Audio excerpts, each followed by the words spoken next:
Hello guys, ayan po, nagluto po ako ng beef with ampalaya.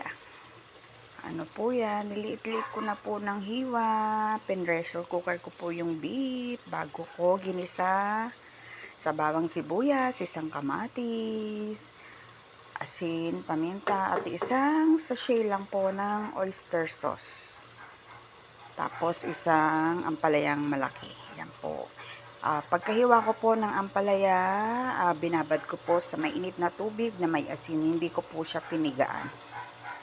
Tapos hindi ko po sinama yung pinagbabaran ko ng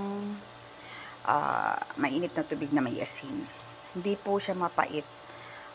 Templado na po to. Ayan lang po yung pampalasa ko. Asin, paminta, at saka isang oyster sauce.